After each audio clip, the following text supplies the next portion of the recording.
ګرانو کتونکو الب خان شیرپو ویلفیر فاونډیشن د خپل وس مطابق د دغه بېوسه خلکو سره کومک او مرسته کوي. دا کومه تورسرې چې زما په څنګ کې موجوده ده د کلونو راسې دلته کې راځي، خو دې کال کې د دویم ځل دی او د دې یو خاوند یې وکړو 7 میاشتې پس هغه وفات شو. بیا لیورزي ته په نکاح شوه، د هغه نه 3 بچي شو، هم وفات شو. نور هېڅوک هم نشته او ژوند یې انتخایي د کړمو سره مخ دی او دا مهال راغلی ده په هغه بچو باندې په سرکاري سکول کې سبق وایي، خو د کاپو د بیګ د هغې وس یې نه رسي. نو د هغې دپاره راغلی ده ژوند څنګه تېرېږي، څه به وایې په دې موقع؟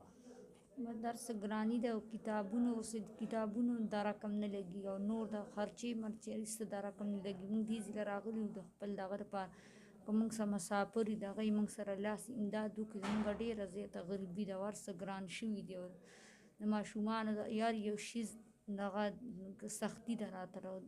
موږ دې ځای له راشو موږ که موږ سره امداد وشي او چې څوک موږ سره امداد کوي بس خدای د دنیا او آخرت کې لکونو بدلې ورکړي او الله پاک دې هر چا سره ډېره تېره ورکړي چې څوک کونډ او یتیمانانو سره لاس کوي دغه ورسره کوي. بس خدای پاک دې د 1 روپۍ بدله په لکونو له بدل کړي او خدای دې له ښه ډېره تېره ورکړي. ښه دلته کې خو د کلونو راسې راځې دې ځای نه خو مطمئن یې او راځم بس دلته موږ بل ځای درک نه لګي چې زموږ کله مجبوري شي او سختۍ موږ دې ځای له راشو بس موږ سره دلته نه لاس وشي.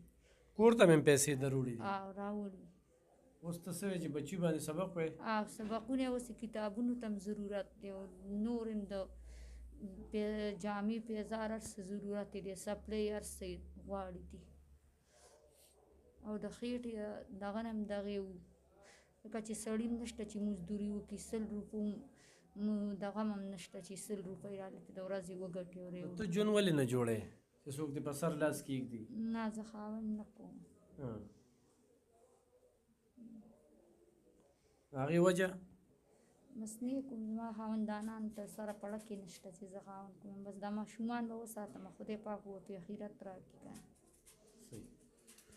که ګرانو کتونکو زموږ دغه مقصد وي چې څوک یې په سر لاس کېږدي او دغه شانتې خلکه د خپله کوره شو بیا کیمرې ته نه راځي. دا د 4 کالونه مسلسل چې کوم دی نو دلته کې راځي موله کور ته پیسې موړي دي ژوند دی د کړمو سره د یو شمېر بیمارو کې انسان بیا اخته شي چې کله دا غمونه د بچو دا نهرې ویني او خپل خپلوان د سره کومک او مرسته نه کوي نو ژوند سخت شي.